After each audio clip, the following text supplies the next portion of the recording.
ഉസ്ബെക്കിസ്ഥാനിൽ സഹപാഠിയുടെ അതിക്രൂരമായ മർദ്ദനത്തെ തുടർന്ന് മലയാളി മെഡിക്കൽ വിദ്യാർത്ഥിനി സാവരിയ ബസന്ത് കൊല്ലപ്പെട്ട സംഭവത്തിൽ പ്രതിക്കെതിരെ ഗുരുതര ആരോപണങ്ങളുമായി കുടുംബം രംഗത്ത്. പ്രതിയായ മലപ്പുറം പെരിന്തൽമണ്ണ സ്വദേശി സദറുൽ ആനം സവാരിയെ മതപരിവർത്തനത്തിന് നിർബന്ധിച്ചിരുന്നതായും വിസമ്മതിച്ചതിനെ തുടർന്ന് തല മുതൽ കാൽ വരെ അതിക്രൂരമായി അടിച്ചു ചതച്ചാണ് കൊലപ്പെടുത്തിയതെന്നും ബന്ധുക്കൾ ആരോപിച്ചു.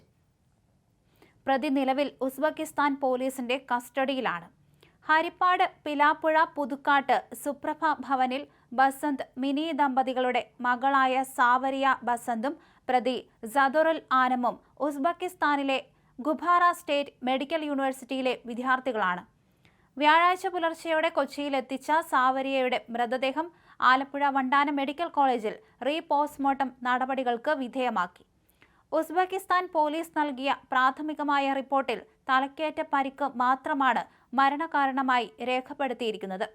ശരീരത്തിലെ മറ്റ് ക്രൂരമായ ചതവുകളെക്കുറിച്ച് അതിൽ പരാമർശമില്ലാത്തതിനാലും കേസ് ശക്തമായി മുന്നോട്ട് കൊണ്ടുപോകുന്നതിനാലുമാണ് കുടുംബത്തിന്റെ ആവശ്യപ്രകാരം നാട്ടിൽ വീണ്ടും പോസ്റ്റ്മോർട്ടം നടത്തിയത്.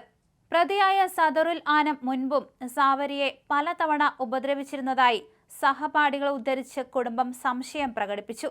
ലാപ്ടോപ്പ് കൊണ്ട് പെട്ടെന്ന് അടിച്ചു കൊന്നതല്ലെന്നും ശരീരത്തിൽ മുറിവില്ലാത്ത ഭാഗമില്ല എന്ന വിധം ക്രൂരമായാണ് മർദ്ദിച്ചതെന്നും ബന്ധുക്കൾ പറഞ്ഞു. പ്രതി സാവരിയെ മതപരിവർത്തനത്തിന് നിർബന്ധിച്ചിരുന്നതായി സഹപാഠികൾ ഗുബാറ പോലീസിന് മൊഴി നൽകിയിട്ടുണ്ട്.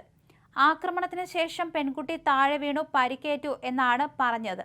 ഇങ്ങനെ പറഞ്ഞുകൊണ്ടായിരുന്നു പ്രതി സാവരിയെ ആശുപത്രിയിൽ എത്തിച്ചത്.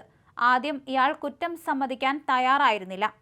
കൊലപാതകം വിദേശത്താണ് നടന്നതെങ്കിലും പെൺകുട്ടിയുടെ പിതാവ് നൽകിയ പരാതിയുടെ അടിസ്ഥാനത്തിൽ ഹരിപ്പാട് പോലീസ് സദറുൽ ആനത്തിനെതിരെ കൊലക്കുറ്റം ചുമത്തി കേരളത്തിൽ കേസെടുത്തിട്ടുണ്ട്.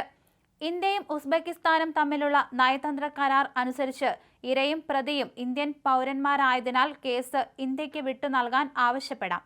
പ്രതിയുടെ കുടുംബവും വിചാരണ കേരളത്തിലേക്ക് മാറ്റണമെന്ന് ആവശ്യപ്പെട്ടിട്ടുണ്ട്. അതിനാൽ വരും ദിവസങ്ങളിൽ വിചാരണയടക്കമുള്ള നിയമ നടപടികൾ നാട്ടിലേക്ക് മാറ്റാനാണ് സാധ്യത.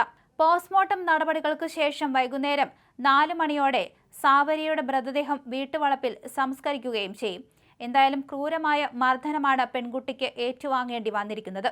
അതുകൊണ്ട് തന്നെ ഇയാളെ കൂടുതൽ ചോദ്യം ചെയ്യേണ്ടതായി വരും.